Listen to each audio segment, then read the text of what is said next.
All right. Who has a 100-word summary of all of the crashing you guys did last week? We came back from space. Period. The end. The end. We made a map. We had ourselves a nice little vacation powwow thing, and Alexander invented I don't know. What is the correct term for is it still rocket science if you're coming It's rocket magic. rocket magic? Yeah, there is no science in D&D. It's all magic. Yeah. He invented a escape chute, and we rolled pretty well, and we did not go splat. I would like to read for the viewer a couple of excerpts from the end of this, because I went and looked this up, and I want to read this in case a couple of you guys missed this. Mm-hmm. So any creature in the area where the boosters were when it takes off takes 24d10 fire damage. Sounds like, yeah. If the trajectory of the place is altered to prevent it from reaching outer space, it crashes and explodes, dealing 16d10 and 16d6 fire damage. You actually take less damage slamming into the earth than you do standing next to the rockets. And my favorite line is, if Stonky and his cultists take off alone, the tower's supplies ration keeps them fed for a year, after which they turn to cannibalism. I like how they include that detail, but literally nothing about what the players can or should do if they're in the tower when it blasts off. No, they say they should use a teleport scroll, and that's pretty much it. Yeah, they say that Stonky could have, if your players get trapped up there, maybe have Stonky have a stashed away teleport scroll. Oh, yeah. I guess we wasted a whole session then. Apparently I didn't read that line. I mean, nobody in this group can consistently cast teleport from a scroll, so... Yeah, it's just wizards, isn't it? Oh, yeah, you're right. I actually don't even have it on my class list. Is it? I don't know. I think they could have devoted like half a page to like, here's what you do if you don't have a teleport scroll and you're now in space.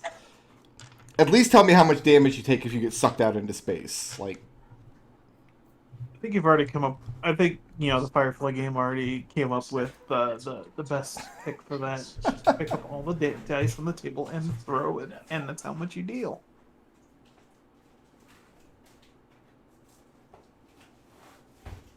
I don't know. I don't think that actually your blood doesn't actually boil when you go out in space. Your skin protects you for a little bit, I think. in theory, that's the theory. As far as we know, nobody's ever actually tried it. All right.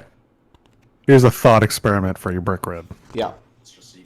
We're falling out of space, and we've hit terminal velocity. Yeah. Connor casts Longstrider on himself. Okay. Okay. Is he going faster than terminal velocity?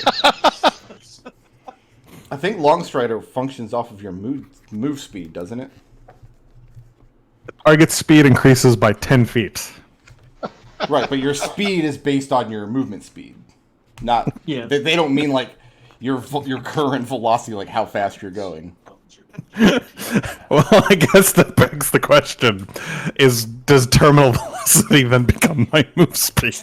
No, your move speed is still 30 or whatever.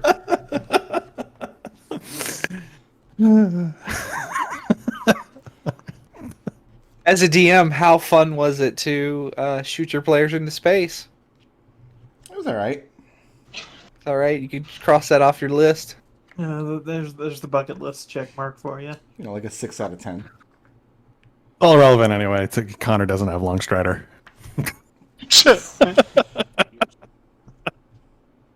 That's a thought experiment right there. I am bummed that Connor cannot take space as his favorite terrain.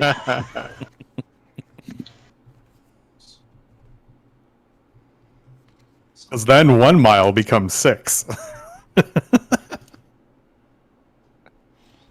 So, yeah. I was tending Anyway. to my my Instacart order, just had a question, and I actually had my Serenity book pulled out and was flipping through it this week. So there's a section in the book detailing how much damage you take, and there's a heading called Other Ways to Get Mangled, one of which is the black. That simply says, if you get the urge to take a swim out in space without the benefit of a suit, you might want to reconsider unless you're curious to see how fast your blood can boil out of your ears. Exposure to the vacuum of the verse is pretty much instant death. If a player really wants to know how much damage he'll take, the GM is encouraged to pick up all the dice on the table, roll them, and count the number as wounds. An excellent reason not to turn on your crew and tempt your captain into tossing you out the airlock. This is a game where, like, you might have 12 wound levels you can sustain before you're dead. So don't do it. Don't tempt your captain. I forget, which of you is the captain? I think it's Karen. a rotating thing. Yeah, Taryn's the captain. Yeah. Look at me, I'm the captain now. You don't have a hat. Oh, okay, Gus. If you say so. Gus is the only person in this group with sailing experience. I It's mean, weird because we live on a boat. Gus's sailing experience was he rode on a passenger ship that got attacked by like a kraken or something, and then floated to shore Okay. until he got picked up by a fishing boat. Still more sailing experience than anybody else here. Lucius has been on the deck of a pirate ship before. Not while it was sailing. It was not moored to anything. It's like that scene in Inglourious Bastards where they're trying to figure out who speaks the most Italian. Buongiorno. So you all crash landed, and you are We did. escorting the remaining 2 members of Stonkmeyer's cult with you. There would have been Yeah. 3, except I only had 2 arms. Why did we save them again? Because it was the right thing to do. Yeah. No, he's Connor, I right. think we need to have a discussion. Okay. I think we can have this discussion safely back in Dunvoss. So the only cult members to make it out alive were Alpaca Macadamia Nuts, Cow Cotton, and Donkey Biscuit. Uh-huh. No, we don't care about Donkey Biscuit anymore. Donkey Biscuit is dead. No, the one that died was Chicken Peach. Went out the front door. Donkey Biscuit doesn't count. We don't talk about Donkey Biscuit. But no, the actual effects on what would happen if you were just exposed to the vacuum of space without a protective suit is a topic of great debate. There are many theories. Because yes, your blood would boil inside your body, but it has no way to actually... Like, it would leave out of your orifices, maybe? We're not sure. I mean, we have vacuum chambers. Figure that shit out. Just throw a guy into one. Do you volunteer? Yeah, I believe that violates a certain number of ethical constraints of science. Yeah. Ethics, blah blah blah. This is why science is so much further ahead in the comic books, because supervillains exist. Isn't this a trolley problem situation? Like, we could kill one guy now in the vacuum chamber to find out for sure what happens, or we can wait till, like, something fails on a shuttle and 5 people are now at risk, and then we get to find out what happens to them. I mean, the solution to the trolley problems is stop letting these maniacs build these insane trolleys. Yeah. There's a great video, by the way, if you haven't seen it, it's on YouTube, like a 2-year-old with the trolley problem playing with like little trains. And his dad like explains like, uh-oh, here comes the train, it's gonna hit this guy, do we change the track over? And the kid picks up the one guy and puts him on top of the other 5 and then rams the train through them. I've seen that video. It's a That really child funny is a video. monster. It's wonderful. That kid's going places. Hey, maybe we'll end up with our supervillain who figures out what happens when you shoot a person into space. So we were going to go straight to the mountain. Yes. Can we get a long rest after that crash down? Can we set up camp here? In the wilderness, if you want. As long as you're willing to roll on random encounter tables. Does that sound good to everybody? I think that's probably the best. The good news is you are no my longer... opinion is to hike about a quarter mile away from the crash site and just set up camp for the night. Okay. The good news is you don't have any difficulty getting back spells anymore.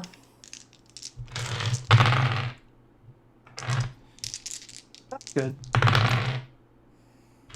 The weather does worsen after a few minutes. It's not a particularly... I mean, it's cold this time of year. Colder. Not as cold as it was in the vacuum of space, but...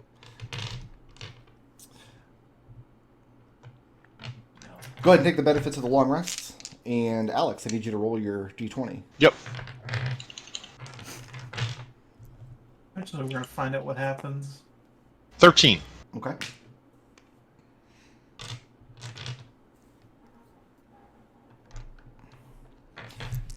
So you crashed somewhat north of here in this area, in the woods.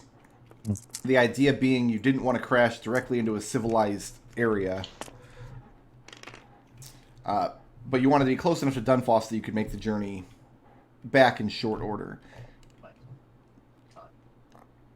So coming south, you'll be coming through the Silverwolf Hills, where their mines and their ancestral keep are located, which currently is under siege by armies of the undead. And over the course of the first full day of your journey, so the day after that long rest, you do encounter here and there small packs of roaming zombies and skeletal creatures. Obviously, either some of them are dressed as fallen soldiers of Silverwolf's army, or men-at-arms that had come up from Dunfoss, easily dispatched. Nothing massive to worry about. But you do find infrequent groups, perhaps 10 or 12 individuals over the course of the day in 3 or 4 individual groups. Eventually the trees thin out just enough as the terrain becomes more and more rugged as you enter the hills from the north. And a light sleet falls on you from the gray sky.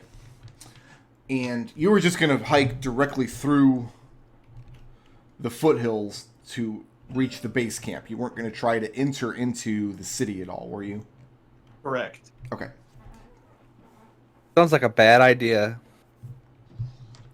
This is a dwarven mine, so while there must be entrances throughout the hills, you probably would not be able to locate them even if you wanted to. I don't think any of you have the means of doing that unless you just really wanted to just do a magical search. So entrances probably exist, but dwarves have a way of making their entrances invisible to other eyes. So at the end of your first day's journey, you're in the foothills, probably still another 5 or 6 hours march away from what was an inn at the crossroads here before going north up into the hills, but you've come to learn is now the base camp for the counteroffensive. So the question is, are we going to camp a second night, or are you going to push through the night and arrive in the morning? What are the chances you think that this army will shoot at us, thinking we're zombies in the middle of the night? Are you asking me? No, I'm asking. I would absolutely not let that happen. Under All right. any circumstance. I mean, I think we should just camp for the night. Like, I don't think it's... I don't feel like we're particularly safe or close to the army, or wandering our way through the darkness, not that it bothers most of us. Okay. But we do have people to care for and to consider. Yeah. So I think it's better just to huddle up for the night. Any undead show up, we can shoot them. Mm-hmm. Yep.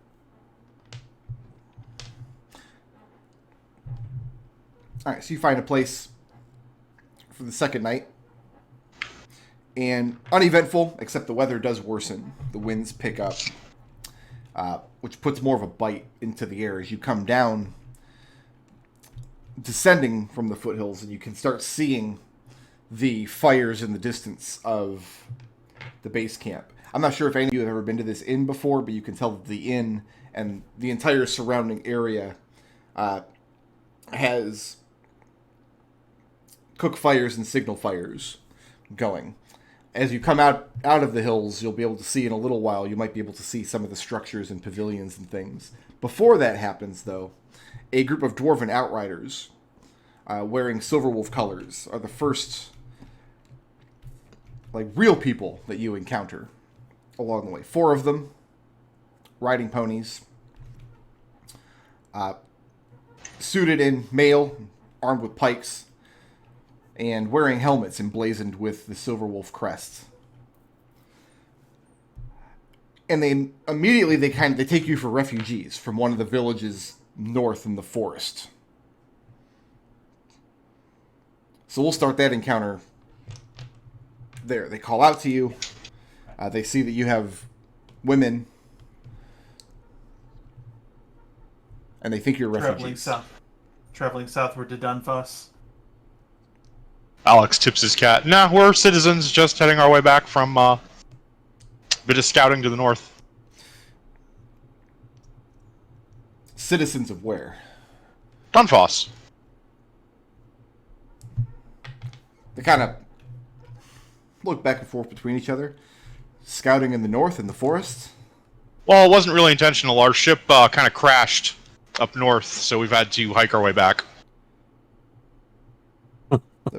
And they inquire as to the vessel's name and purpose? Gus is gonna be like, he's a gnome. Just, and he'll make just a what can you do motion. They ask what harbor your ship was bound for. We were headed back to Dunfoss. We were just, taking a quick ride out and back. What's confusing them is there are no harbors anywhere north of here. Sure. Yeah. Gus is standing behind Alex, and he's making where could your ship have possibly run aground that you ended up days travel into these woods? We're not very clever. We're not very clever. Good. No, but seriously, Lucius will say that it's a very difficult story, but we're very weary. We've traveled a long way, and we just want to get back to Dunfoss. How long ago? Credentials. How long ago did your ship run aground? 2 days? 2 days. How long were we in space? What was the final count? I don't know. It was 10 days, something. It was something close to that, yeah. I feel like it was roughly 2 weeks. I think it was more closer to 20. I feel like all the math to get back took 2 weeks, and then all the other bullshit. It was a little over 2 weeks. Yeah. Okay. Today would be, you've had 2 days travel, so today would be the 12th. So if you were your ship ran aground 2 days ago, they're incredibly curious as to where it ran aground, because there's really nowhere for a ship to crash along the shore here where you are 2 days journey away from where you're coming from. Do you have a map? I'll ask them, do they have a map? Well, they're familiar with the area. If you just tell them whereabouts the wreck is. I'll point back the direction we walked from. Back that way. About 2 days march north. They inquired 2 days ago. They in the sky there was a falling star. They asked if you saw it. Saw it. Didn't get a good look. Listen to this coy motherfucker. I was Alright. conscious. Gus kind of leans over to Alex. Are we just not? Are we gonna? Like he whispers. Are we not telling them? And Alex just Oh, sort you're of not telling nods us over what? towards Lucius. Gus, one of the dwarves asked, "Are you not telling us what?" Gus shrugs and says, "We were. That falling star was what we were. Was the ship." Your ship sailed the skies. Not so much. It fell. How is it that you all survived? Good portion. A lot of ingenuity by our companion here, and Lucius nods to Alexander. A lot of butt clenching. We jumped out at the last second and used the aerial shell to slow ourselves. There's a lot of confusion amongst the four riders. I bet there is. But they agree to escort you down to camp. The paths from here become very unstable. A lot of the paths through the hills have been damaged or destroyed in order to inhibit the movement of undead further south. So Gus is gonna like strike up a conversation and ask them like, we have one of the members of our house is up here fighting and was wondering how I can get in touch with him. Like, is there any way I could who would I speak to find him? Providing you don't mean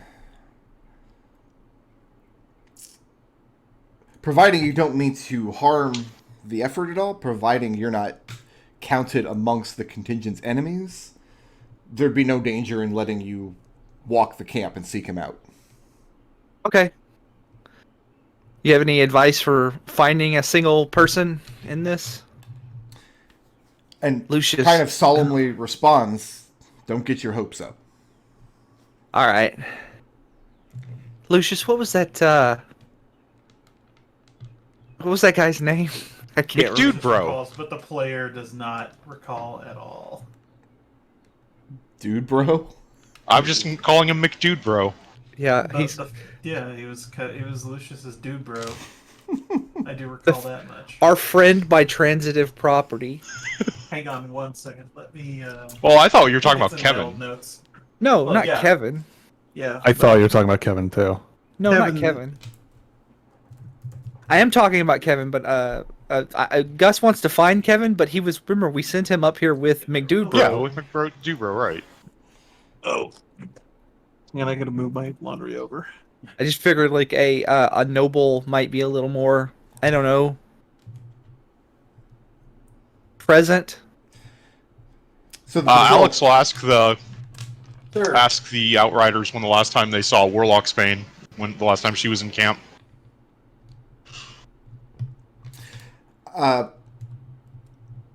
Hillman was his name. Make an Hillman, ins- that was his name. Make an insight check. Okay. I believe that's a 14. They give a kind of cagey response, a kind of non-committal. It's difficult to say when the last time they saw her, but the glances they give each other before answering kind of give you the sense that this is information that they've been told is on like a need-to-know basis, and they're not convinced you do. Yep. You are random jabronis wandering in out of the forest, apparently crashing a flying ship. From outer space. As you continue south, they're riding ponies along paths that you can't even see until they're stepped on. These dwarves have done a incredible amount of work to shape the sides of the hill face, especially close to cliffs. That way, if skirmishes were to happen, they can set up a defensive line with their backs to the wall, and the undead can just go over.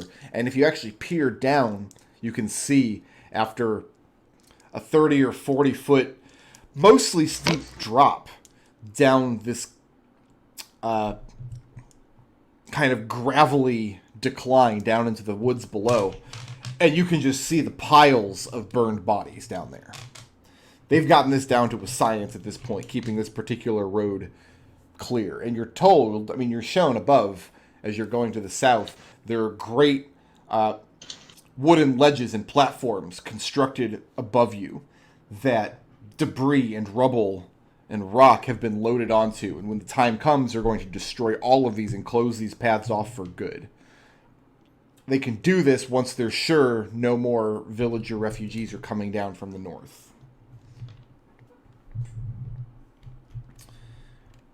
After a couple hours of marching, the pavilions do come into view first, and then behind them on the highest hill in the area with great roads leading off of it in three directions, you see the inn, which has been converted into essentially the Silverwolf military headquarters. You don't see pavilions in Silverwolf colors because they've probably taken up residence inside the structure, but you do see several dozen pavilions still scattered around, and the army is down below you. So, Lucius, you have inquired as to wanting to, or no, I'm sorry, Gus has inquired to wanting to locate your friend McDohl. No, I want to Elman was find his name. What? Elman was his name. By the way, I found it in my notes. Cool. Yeah, it's in my notes too. I just like McDohl a lot. But yeah, no. If we find Elman, we'll likely find Kevin, or if at the very worst, we'll find Elman's corpse. The name Elman and Kevin don't mean anything to these outriders. Does Elman like? Is there a spot where the Dunfoss like nobility where they have set up camp? Most of them have returned home by now. They've been returning home for weeks and weeks. Is that something that? Well, I know we didn't actually actively ask about it, but I mean, none of you looked into it during the time. No. Right. No. Y'all just wrote off McDohl like he's not important at all. He was really bad at using his sword, so yeah. That's why he's the final boss of the campaign now, because I like a good twist. He's the secret vampire lord, McDohl. That would be a twist. Here's Alex, here's what you learn from the Outriders coming down as far as the war effort's concerned from Dunfoss's point of view. Because most of the fighters here, most of the army was made up of garrisons in the area under House Silverwolf. Only a splinter of House Silverwolf actually lived and operated in Dunfoss. The two that you'd be most familiar with would be Lord Commander Thindrelim, who was King Maximilian's brother. He was leader of the Dunfoss, essentially the Dunfossan mounted knights, while Maximilian was the king. When Maximilian died and a new king was selected, it then fell to 10 sails to select a new Lord Commander. None of you even know if he's done that.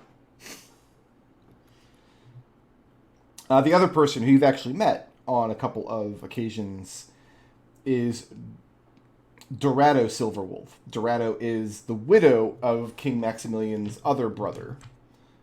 She's the one who is running the mint that you've met on a couple of occasions. She's the traitor queen that you wanted to see smoked out.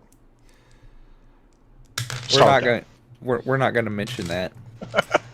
Yeah. So, Lord Commander Thindrelim has fallen in combat, along with some of his other elder brothers who still lived in the foothills. So now the kind of containment effort is being helmed up by Dorado. And that's where they're taking you now. Since you claim to be from Dunfoss, and since you kind of want free reign of the camp, you want to poke around in their business a little bit. Rick, can I ask you a kind of a history question? Yeah. Is the undead mobilizing in this kind of way, in this kind of fashion, is this unheard of? Or is this something that's happened before, but it's just maybe in fable or story of some kind? You're a ranger and you're particularly concerned about, like, this is a topic that Connor would have spent considerable time in his life considering, yes? Yes, that's kind of why I'm asking. Give me either a history or religion check. If you're trained in both, roll it at advantage. Who takes those skills? Am I right, fellas? Not clerics, that's for sure. That is a 14 on the money. Okay. The primary source of... There are two primary sources of undead. As far as, like, just encountering packs of zombies or skeletons or, like, a vampire nest or something out and about in the wilderness. The first would be connections to the Shadowfell, which are, in principle, as common as connections to the Feywild, but not in this part of the world. To find connections to the Shadowfell here is actually fairly rare, at least on the surface, at least in the areas near to the coast and in the forests. The other source would be deep, deep, deep underground, at the border of the Underdark. And this is where the concern is raised with especially dwarven communities. If they mine too deep, they might break into an area where they've been contained for generations, and the entire colony gets overrun. So that's kind of the story of what must have happened here. It's kind of up to these other fools if they've explained to Connor. Because what actually happened was they encountered vampires on the road. Yeah. So Connor, as far as Connor's aware, they have like a vampire hand of some kind. Yeah. And he doesn't know more than that. Okay. No, I told you the whole story when we Did were you? in. Yeah, Okay. because you and I were in the bar together, and I was like, because you were like, wait, you have a vampire hand? I was like, yeah, and I said I explained everything to him. Okay. So he knows. my understanding of the situation is this. You guys met a halfling on the road that had a bunch of coffins and boxes and things stacked up. Tracks. You didn't know what he was carrying, and by the time you learned what he was carrying, it was too late to stop him. So it's not your fault that this area is overrun with undead.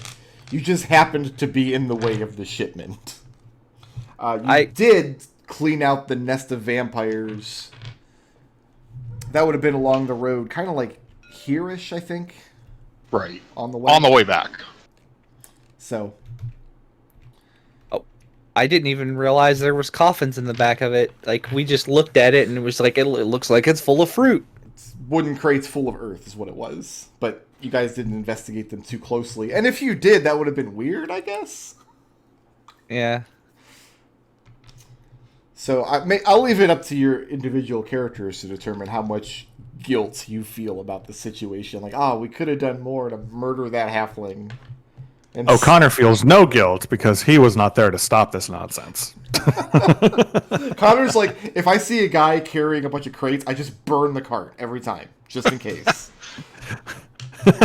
Valid. Standard operating procedure, burn them all.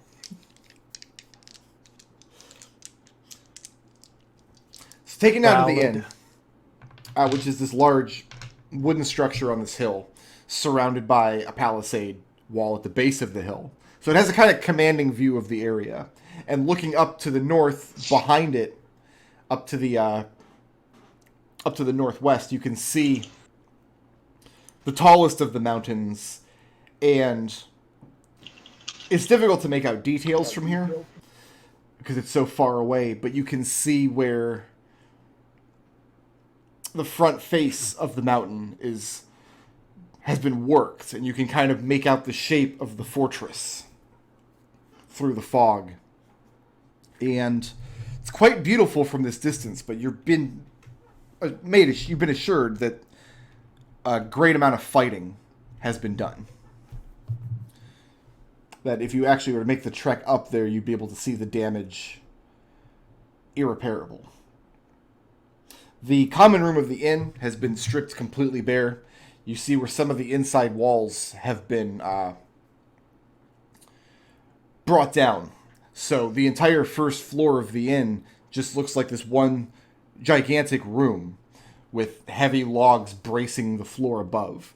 And this has been turned into a barracks.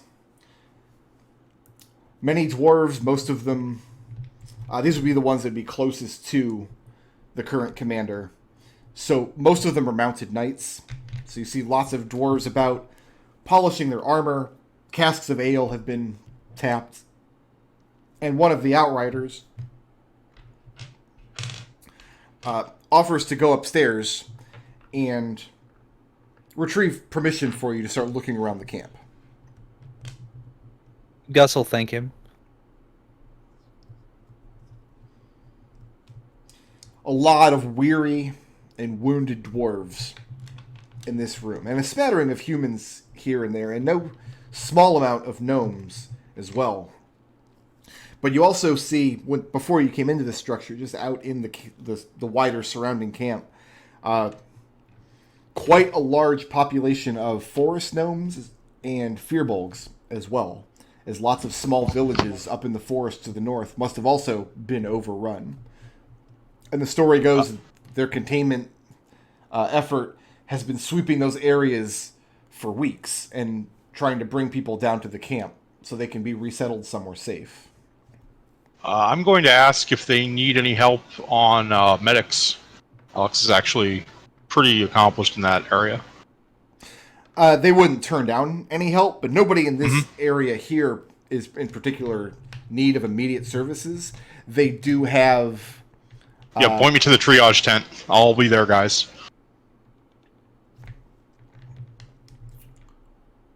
All right, so you want to be escorted out to the surgery? Yeah. Okay. What are Alex's skills as far as like treating zombie bites and things?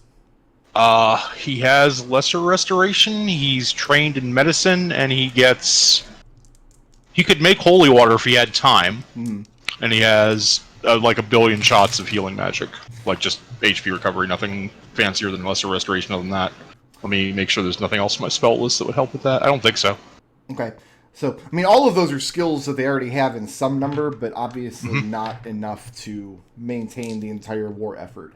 Every day there are stories of people that have been in skirmishes that are having to have limbs amputated before the rot sets in and completely corrupts a person's body. The relevant clergy of the area would be the Hammer of Dwaredom. The Hammer of Dwaredom is a dwarven, an order of paladins in service to this dwarven god. This is also the order that Maximilian and his siblings followed during their tenure in Dunfoss. What are the rest of you doing? Just hanging out at the inn for now, waiting for word to come back? You think we should send a rider ahead, Lucius? Connor? Think they would let us do that after we get permission? To whom? To Linda, to let them know that crazy... is he a Yankee or Gitzerai? He gets their eye. Gitzerai. The crazy guy that squats in our boat not to scare away our customers. Well, I mean, I think we've already instilled on him the necessity to behave himself, so I don't see him causing any more mischief in that regard, but definitely at least a letter letting them know where we are and when we expect to get back. Since we took an unexpected 10-day hiatus. You wouldn't need permission to send a rider. I mean, you could just go out amongst the camps, and it would be trivial to hire somebody who can ride this message south for you. I mean, there's no shortage of guys here who are just looking to make some coin, and this is just the best way to do it at the moment. Yeah, Lucius will. Lucius will compose that sort of a message to Linda and have them deliver it to the Flumph Ink barge on the shallows. Just Before Alex goes, he pulls the wing clips off his boots and attaches them to Gus's. So Gus, you have wing boots now. thank you. Okay. Yeah, Lucius. So for a gold piece, you hand off a gold piece to a rider. You can find a guy who's willing to ride south and deliver a message. Certainly. Yeah. Just basically, General, we're alive. Please let our clients know we're alive. The hottest news amongst these fighters at the camp, and the outriders, and even the refugees, is the shooting star from 2 days ago. I bet it is. Yeah, Lucius is is of no mind to talk about that right now. Currently, the rumors that are flying around, there doesn't seem to be a connection between this shooting star and their current effort. Some of them are taking as like a good omen that things are coming to a close, that the containment is reaching a point where the area outside of the hills, at least, can be made safe again. But, I mean, first of all, you guys know that's just wishful thinking because you know what the actual shooting star was, and it had nothing to do with these jabronis. But these are people who have just needed good news for a very, very long time. And 2 days Lucius ago... will, yeah, okay. Lucius will what? Lucius is going to kind of encourage that thinking just to increase morale. Okay. There is also the other thing going around is whether or not Dorado Silverwolf is going to organize a team to ride north and investigate.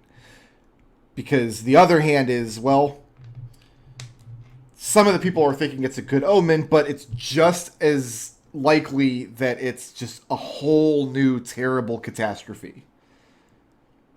And there's so much effort right now sweeping local villages and bringing in refugees, and then this falling star hits in the forest right in the area where they were sweeping, where they were rescuing people from undead that are leaking out to the north. So that's kind of what people are discussing right now, is whether that's going to be organized in the next couple of days. The outrider that went upstairs to make inquiries for you comes back down, and he looks a little shaken. And he looks at the three of you and... Where's the gnome, your friend? He went to go volunteer for triage. He's got skill with medicine, so therefore he felt that's where he could be of most use. And what have you guys done with the two women? The two cultists? Made them comfortable, basically. Trying to make them as comfortable as we can. There are plenty of people here willing to oblige. They're not being stingy at all with the food or drink. There's plenty to go around. There's warm hearths and furs to be enjoyed. So they're making them as comfortable as they can. Yeah, good. Yeah. So the outrider looks a little shaken. And you tell him that the gnome has gone off to the triage. So her ladyship insists on seeing you right away. And you get the sense that this is not a common thing.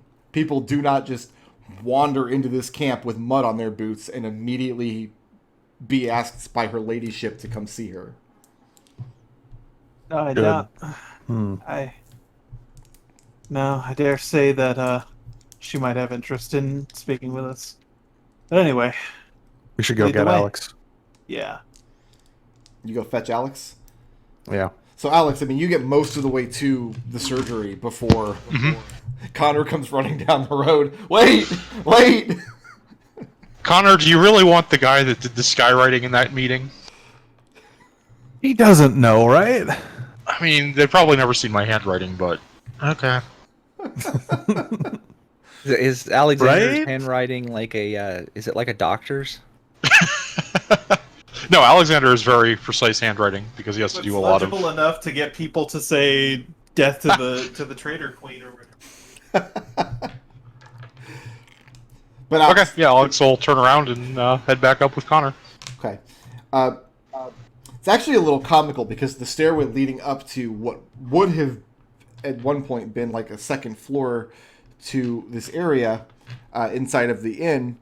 I mean, at one point this would have the stairs have been built alongside a series of side rooms. But like I said, the entire bottom floor has been gutted. So you just have these stairs with like a makeshift banister along one side, kind of in the middle of the room.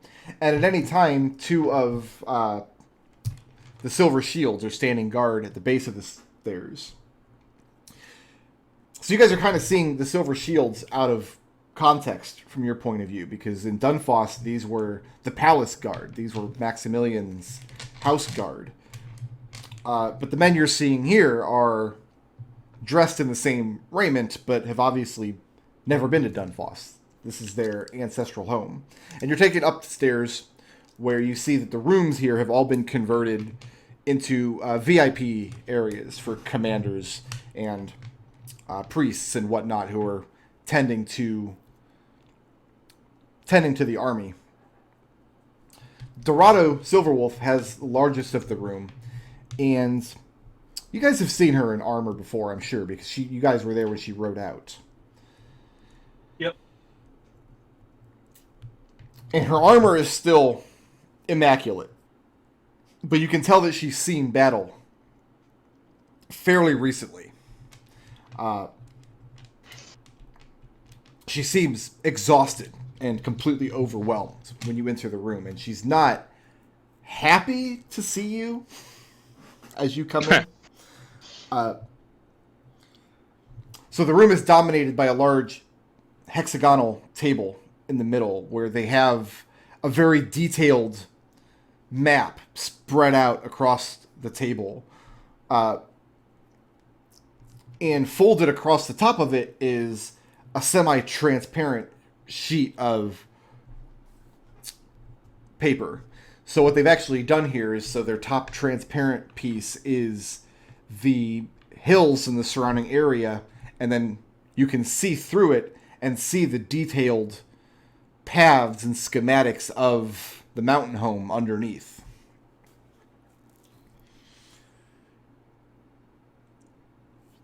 And you all enter her room. And she asks whether she should send somebody down to bring something up for you. If you require food or drink, any other comforts that she can provide, she's happy to. Something to warm the bones. I'm fine, thank you. You took care of the ladies who were with us. It's fine. Yeah, Thank you. we had food on our hike. We're not bad off. Maybe afterwards. Yeah, we're good. She calls one of her people, and then Dwarvish asks them to run downstairs and fetch mulled wine.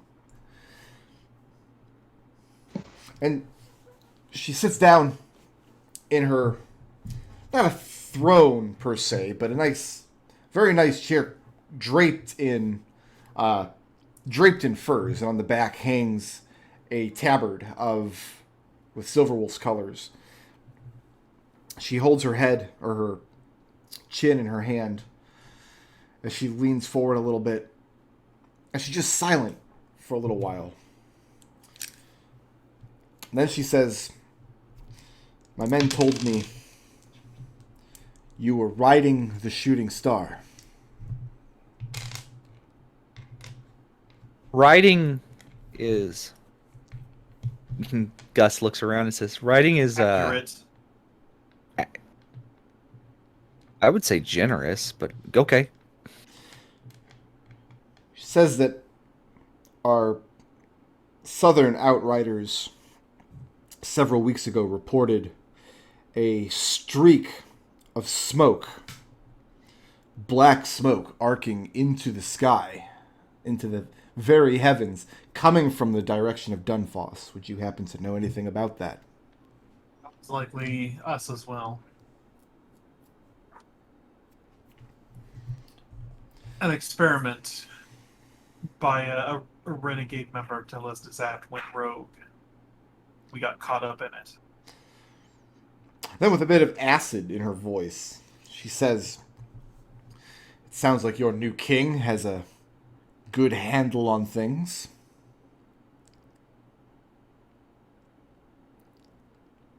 Mostly. This is an outlying situation. She makes inquiries as to what this streak of smoke might have left behind in the city. Whether it did any damage, whether there were any deaths. Couldn't say. I'm anxious myself to get back and find out and make amends. It was in. It wasn't in the middle of, like, where was it in the city wise? It was kind of. It was in an In area downtown, called wasn't no, it was in an area called Silver Bluffs Oh, so it was in the middle of the city. on the Okay. western cliffs of the city. Yeah. Yeah, Lucius will say as much. You are champions of the Pirate King, are you not? More or less. I recognize you. We Truth- spoke truth- briefly. Truth be told, I've become somewhat less enamored with him in recent months. I mean, we were hired to do a job. Lucius, she replies to you. She says, I might have warned you that would be the case.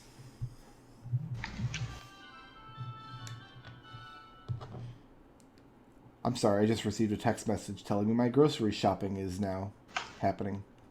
Hooray! Hooray!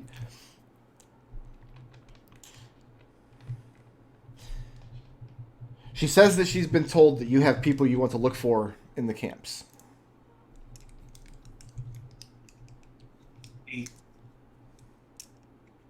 A friend of mine, a And member of a noble house within Dunfos, his name is Elman.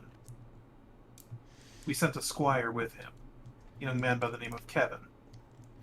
She shakes her head and she tells you that she doesn't know these people by name, but she gives you her leave to walk the camp and make inquiries on your own. Perhaps some of the outriders or mercenaries or men-at-arms could identify them. Gus will nod and then say, well, then if you excuse me. And he's going to turn around and leave to go do that. Well, before you leave, she warns you that there have been heavy casualties, both amongst the warriors from the mountain homes and from the riders that she brought up from Dunfos. It's very likely that the people you seek are among the casualties. I mean, we've had word from Kevin fairly recently, right? No, I don't think so. It's probably been about a month since our last sending. So, I mean, for a medieval world, I would say like a month is pretty recently. I think a month is pretty recently in 2021. Like, there's stuff that Oh. happened last month that was recent. I took a shower anyway. last month. That was exciting. Anyway, Gus is going to give a short nod and just he's going to walk out of the room. And she says, you are not dismissed, sir. You said we had leave to go and find the thing, to find them. She gives you this look without saying anything that asks if you're going to make her repeat herself. I mean, Gus will shrug and be like, And okay. after a moment, her man comes up from downstairs with a flagon of mulled wine and a couple of mugs, pouring one out for Lucius. She says, this will warm your bones if you are cold. You've also made inquiries about Inaharis Warlock's Bane. Indeed, Alex nods. she's a contact of ours. We helped each other out before this whole war business went out. She came up here to lend a hand, as you well know. She left she left word for, like, telling us we could contact her, and then we haven't been able to contact her. She tells you that as of a week ago, Warlock's Bane is still alive. She's been insisting on incursions into the mountain home itself in order to do whatever rituals that she needs to do to contain certain areas. And in fact, this is one of the reasons that containment of the mountain homes is taking so long, because Warlock's Bane and her people are being this thorough. So as of a week ago, that was the last time that she organized an incursion to go into the mountain home. So she's expecting to receive her or hear from her at some point in the near future.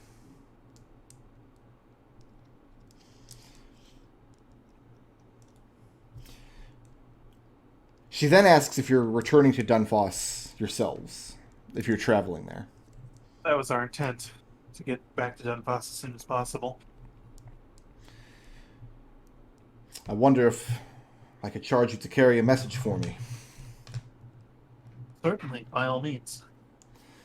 She nods. She says that she'll have it drafted and delivered to your people tomorrow morning. Very well. She says that, well, her plans for the future are to essentially abandon the mountain home, to seal it off as best they can once that they're sure that the area is made safe, but to forsake the mountain home and the surrounding hills. My condolences.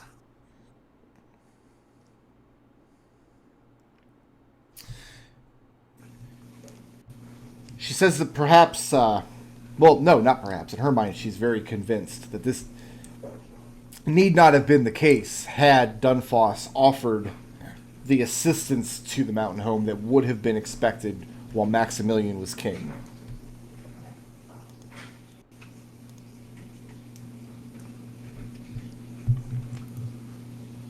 Lucius says nothing. Yeah, Alex isn't touching that line.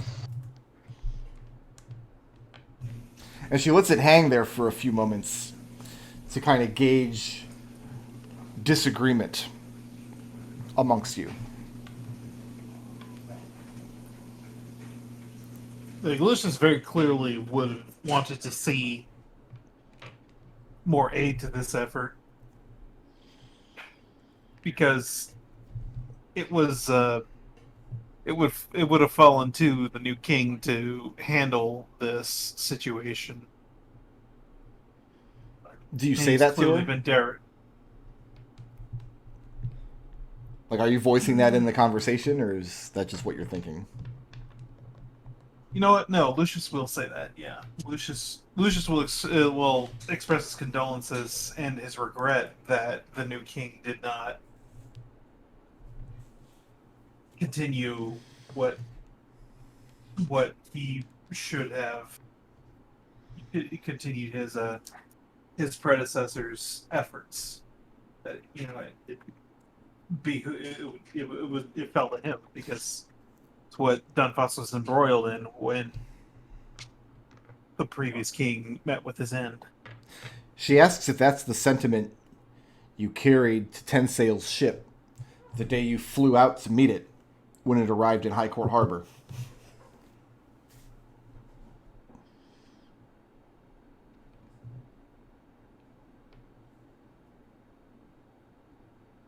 I will confess it wasn't.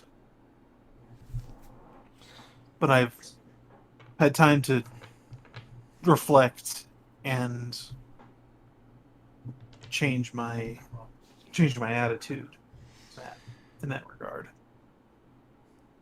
In the time it's taken you to do this reflection, many hundreds of good dwarves have met their end in the mountain home. Perhaps the weight of these lives you will carry with you in the future. And the decisions you make on who you kneel to will be done with more gravitas. Indeed. Connor says, as everyone takes a sharp inhale, Connor says, I find it rude to talk politics at work.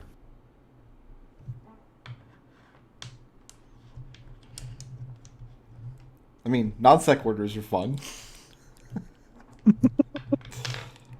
Well, she was sitting there talking about the king and all that and blah, blah, blah. Blah, blah, blah. And so Connor just says, I find it rude to talk politics at work.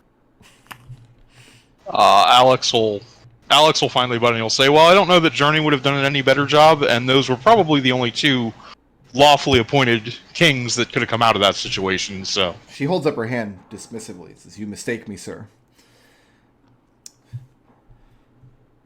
The fickleness of Dunfoss's king is not the fault of any one man or even amongst the commons who selected him. The fault is in a system that chooses to select a king in the first place. My brother tried to bring some semblance of stability to Dunfoss.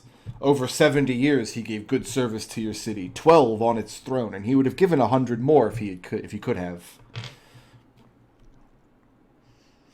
The moment he took ill, the city forgot him, forgot his family, forgot us, forgot the stability we imparted. That is your tragedy, not mine. Our tragedy is dealing with what has become of the mountain home, being unable to cut off the root of the evil that is solidified there. We are forsaking this place, and we acknowledge and understand that these are Dunfossan lands. Very close, our neighbors for centuries. In the future, there may come a day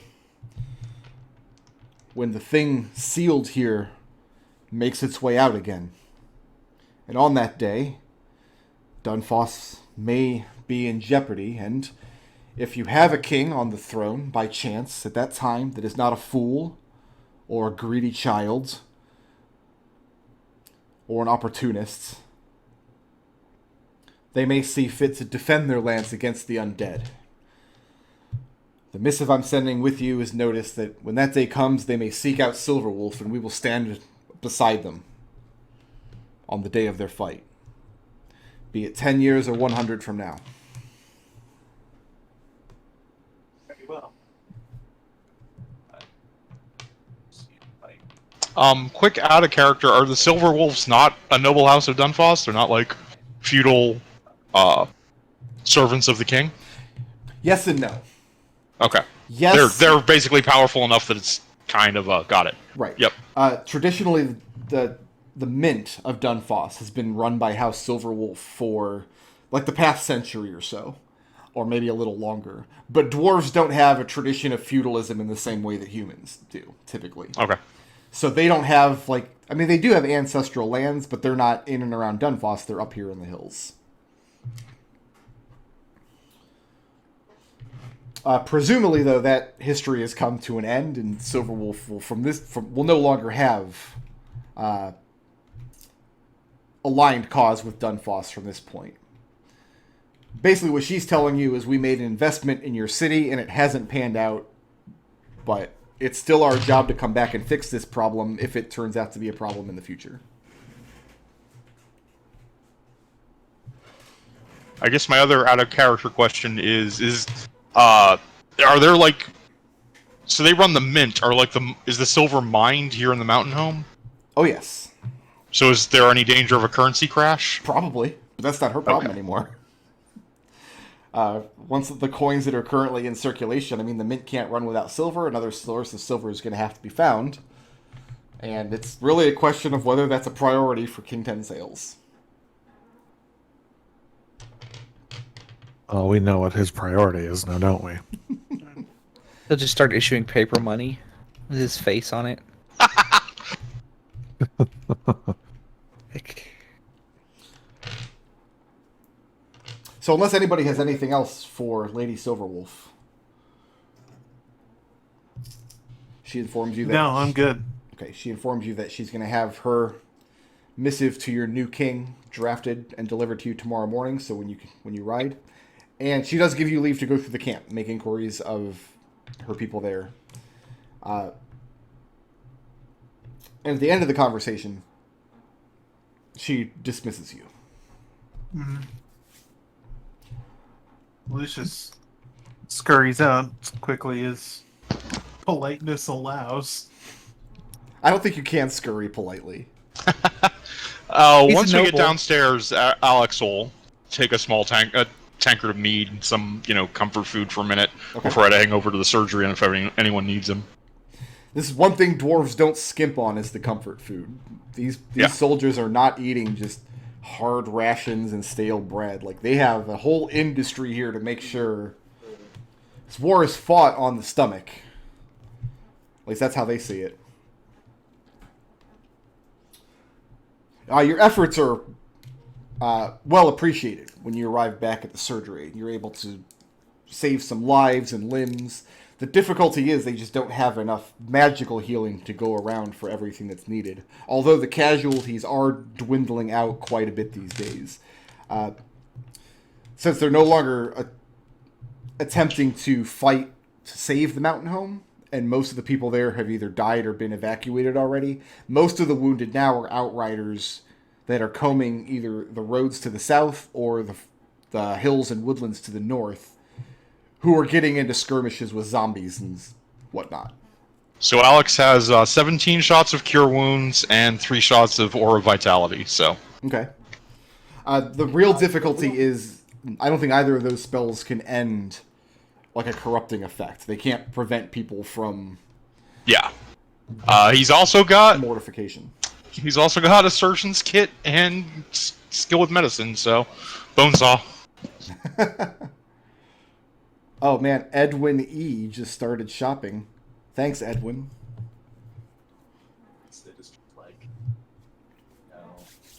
Edwin's a good name. You know what? It is. I'm going to use Edwin for my next NPC that I'm about to introduce here. Excellent. Thank you, Okay, Edwin. cool. The other 3 of you making inquiries around camp. Elman, your confidant from Dunfoss, was killed in the first major battle. When That's not surprising. riders from Dunfoss arrived, there was a big push into the mountain homes, and Elman wasn't on the front line because he's nobility, but he was nearby, and the floods of undead that came out of the mountain homes, particularly the ones that were able to fly, and including, you're hearing stories now of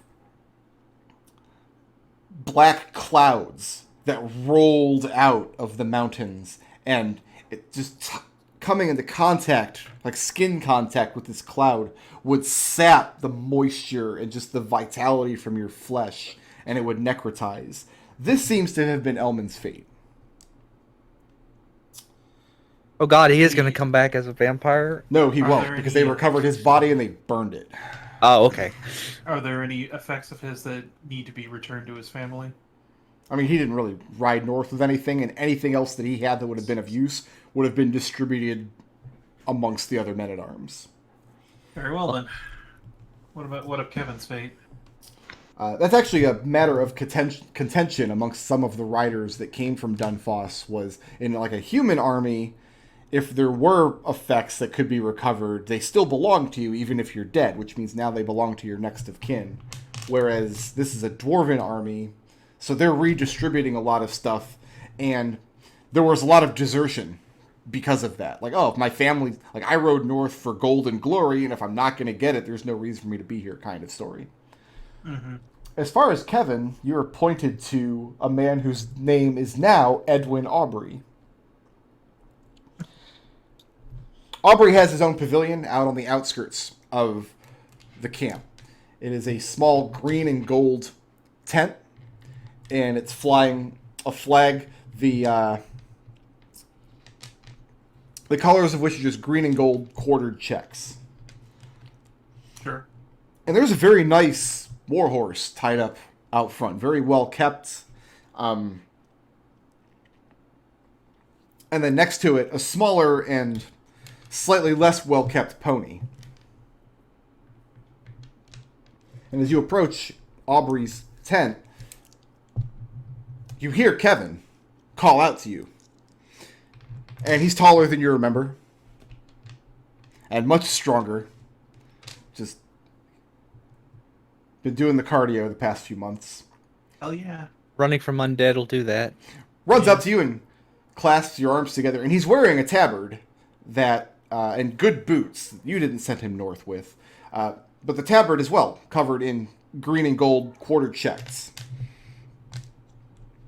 And he's delighted to see you, that you're safe.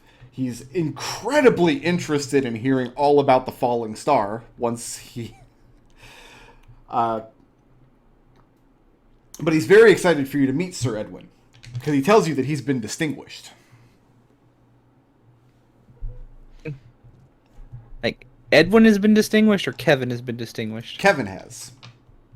Okay. Okay. How so? He tells you that Sir Edwin is a free-riding knight who took him into his service after Elman died. And he tells you fantastic stories about how much he's been fighting and the kinds of creatures he's been fighting. Not only undead, but also monsters in from the forest while he was going out on scouting and excursion missions. He hasn't been into the mountain home himself. The idea was that originally that first push from Dunfoss was going to breach into the mountain and try to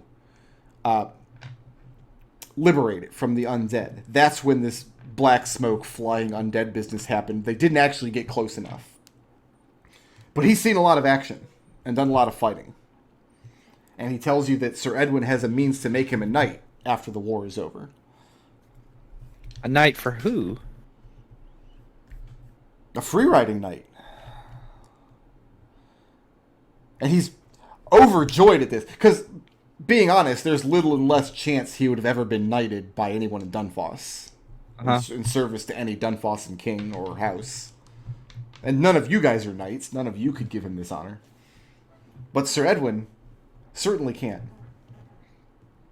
I mean, if that's what you desire, then that's not for us to tell you no.